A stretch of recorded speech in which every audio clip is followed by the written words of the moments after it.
જય સ્વામિનારાયણ.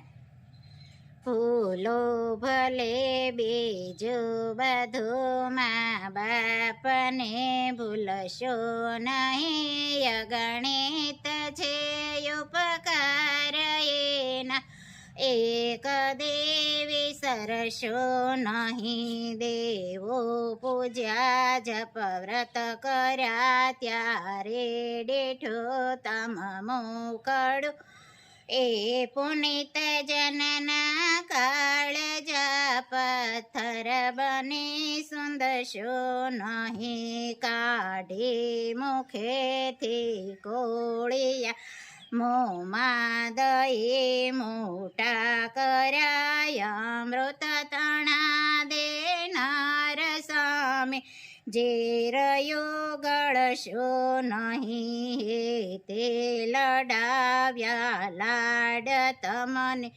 કોડા સૌ પૂરા કર્યા, એ આશથી કીધા જતનએ ધૂળમાં મેળવશો નહીં. લાખો કમાતા હો ભલે મા બાપ જે નાના ઠર્યા, એ લાખ નહીં પણ રાખ છે એ માનવો ભૂલશો નહીં. વિને સુએ પોતે અને સુકે સુવાડ્યા પણ, એવી અમી મયાખને દુભવીને ભીંજવશો નહીં. જય સ્વામિનારાયણ. ખૂબ સરસ. મા બાપને ભૂલશો નહીં. મા બાપના ઋણમાંથી કોઈ મુક્ત થઈ ન શકે. કદાચ 24 કલાક એની સેવા કરો ને તો મા બાપના ઋણમાંથી મુક્ત ન થઈ શકે.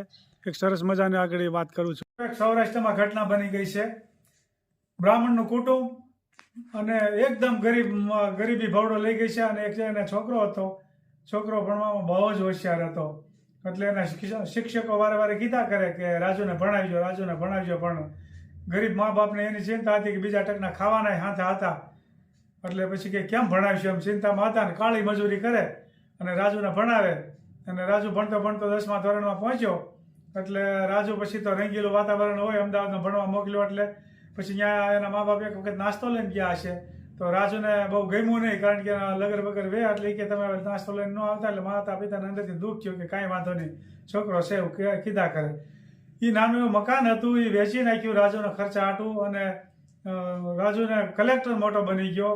એ કલેક્ટર બનીને મુંબઈ વયો ગયો. મુંબઈ મોટો કલેક્ટર થઈ ગયો. અને રાજુને મા બાપ સાંભળતા યાદ ભૂલી ગયો મા બાપને હસોડા. અને ધીમે ધીમે એકાદ વર્ષ થયું ને, ત્યાં મા બાપને પૂછ્યા ઘસ્યા વગર એને લગ્ન કરી નાખ્યા. મા બાપને આમંત્રણ એને કાંઈ નહીં. અને મા બાપને એટલું બધું દુઃખ થયું અંદરથી. એને કોઈ કીધું મા બાપને કે તમારા રાજુએ લગ્ન કરી લીધા. એટલે મા બાપ ભાંગી પડ્યા. એટલું એને દુઃખ થયું કે કાંઈ વાંધો નહીં, છોકરા છે ને એવું ભૂલ કર્યા કરે. પછી જાતા જાતા 2 વર્ષ થયા. એટલે એ કે તમારા રાજુ જે લગ્ન કરે ને નાનો બાબાનો જન્મ થયો છે. એટલે મા બાપને એટલો બધો આનંદ થયો. એ કે મા બાપ રાજુને મળવા તો જવું જ છે, ગમે એમ થઈ જાય.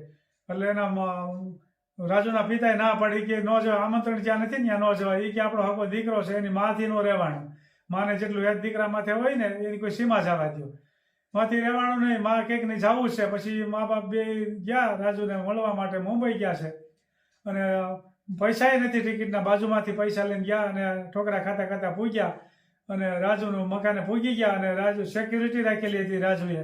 એટલે એ કે કાંઈ તમે કોણ છો? કે હું રાજુના મા બાપ છે. કે આવા ન હોય એમ કરીને મીઠા ધક્કા મારવા. તો રાજુએ ઉપરથી જોયું કે ઓળખી હોત ગયો. ત્યારે ચારે કોઈ માણસો રાખેલા સિક્યુરિટી. રાજુ કે હું જોવાને કહું મારા મા બાપ છે તો મારી કિંમત હું? એટલે રાજુ એમ બોલ્યો, એ કે અમે નાનો હું હતો ને ત્યારે એ મારે ત્યાં મજૂરી કામે આવતા, અમારા માણસો છે.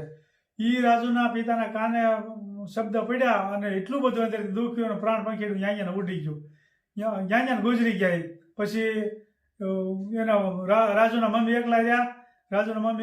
એટલે પછી ત્યાં બાવળિયા જેવું આગળ હશે, ત્યાંથી ઝૂંપડી બાંધીને રહે. ઘેરે આવવાના પૈસા નહોતા. રાજુએ કાંઈ આવકારો દીધો નહીં. પછી રાજુને પત્નીને કામવાળીની જરૂર હશે. એટલે રાજુ નોકરી આવ્યો છે ને ત્યારે માડી જાય કે મને કામવાળી રાખવું છે. રાજુની પત્નીને જરૂર હતી કે હા માડી તમે કામે રહે. હું પૈસા લઈ, પૈસા મારે કાંઈ નથી લેવા. પણ એને ઓલો નાનો છોકરો રમાડવાનો મોહ હતો, છોકરાનો છોકરો. કે કાંઈ વાંધો નહીં. પછી ઓચિંતાનો ક્યાંક રાજુ આવી જાય ને ત્યારે લાશ કાઢી જાય, ઓળખ્યા નહીં ને. એટલે એવું હાલતું હતું વાતાવરણ અને ધીમે ધીમે 4-6 મહિના ગયા અને રાજુ એટલો બધો બીમાર પડી ગયો કે બધીએ ડૉક્ટરે રખડી રખડીને થાક્યા, ક્યાંય મટ્યું નહીં. પછી રાજુની પત્ની કે માડી તમે આનું માથું દાબો ને, મળતો નથી. તો માડીએ સાહસ કર્યું ને દાબવાનું ને માડીના આંખમાંથી આહુડા વહી ગયા કે એને દીકરાનું કપાળ હાથ અડવાયું ને આંખી દડ આહુડા પીડ્યા રાજુના કપાળ માથે અને ફૂલ માથું દુખતું હતું. વેદના કે સહન ન થાય આહુડા પીડા ભેગું માથું ઉતરી ગયું. રાજુ ઊભો થઈ ગયો. એ કે આ કોણ માડી તમે? તો ઓળખી ગયો માં તમે?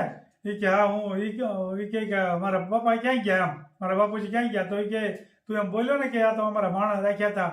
એ સાંભળીને પ્રાણ પંખી ઉડી ગયું. એ કે માં મને માફ કરો, મેં બહુ મોટું પાપ કર્યું છે, મને જિંદગીમાં હું સુખી નહીં થાવ. બહુ પછતાવો કરે છે, બહુ પછતાવો કરે છે. અને એના મા બાપને રાજુ પછી બહુ રેડ્યા છે છેલ્લે.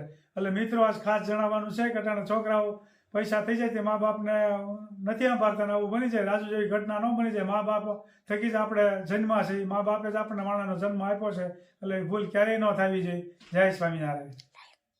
લાઈક કરો, શેર કરો, કોમેન્ટ કરો, સબસ્ક્રાઇબ કરો. Bye bye. જય સ્વામિનારાયણ. છે દેશી ઢોકળા સરસ. આમાં 3 લોટ મિક્સ કર્યા. હા, ચણાનો, બાજરાનો ને ભાખરીનો. બરોબર. અને મોણ દેવાનું. તેલ નાખ્યું આમાં મેં. હા, મોણ દીધું. બરોબર. તો પછી મસાલો આવશે. નમક,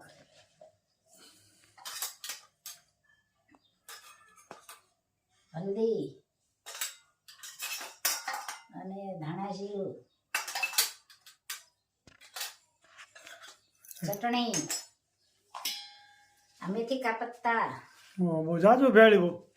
આ દૂધી, ઓહો, આ લાલ મરચું ને આ અજમા. આ જોવો ભાઈ, આ દેશી ઢોકળામાં આવો બધો મસાલો આવે અને નંબર 1 બને. અને આ ધનિયા, એ શું ધનિયા એટલે? ધાણા. ધાણા તે હરખું બોલો. કોણ સાંભળે? સમજે છે નહીં કોઈ. ધનિયામાં તો બધા જો સમજે. આ એટલા બધા મસ્ત લાગે ખાવામાં.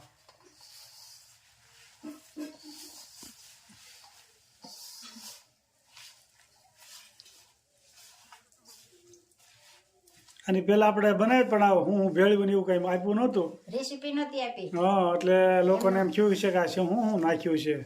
એ બધું અધૂરું રહી ગયું. રેસીપી આપી દીધી. અધૂરું રહી ગયું હતું. આ વખતે પહેલેથી છેલ્લે સુધી બનાવે છે. જોવો તમે. પછી આ થોડુંક બની જાય ને પછી માથે 1 ચમચી સોડા, પછી એને માથે લીંબુ મિસવાનું. ખાટું ખાવું તો વધારે મિસવાનું. તો જેવું ખાતા હોય એ પ્રમાણે. જે ખાતા હોય તીખું ખાતા હોય તીખું કરવાનું, મોળું ખાતા હોય મોળું કરવાનું. કોઈ અમુક તો તીખી મરચી હતા ને બહુ ખાય. તો જે ખાય તો એ ખાય કે. હા, એટલે એવું બધું નાખે.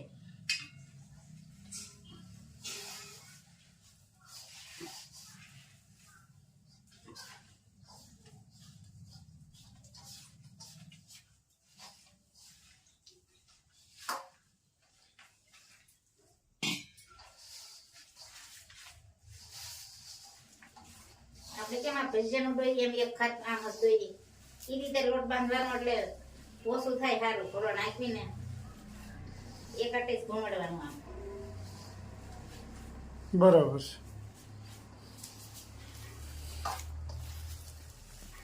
અને હારીપટ મળવાનું બનાવવાનું, બરાબર ને? તો જ સ્વાદિષ્ટ બને. જેમ તેમ ભેળવીને પછી તરત મૂકી દો એમ હારા ન થાય. પોચા થાય પોચા. કેટલી જાતમાં આઈટમ ભેળવી છે? દૂધી અને મેથીના પાંદડા, કોથમીર,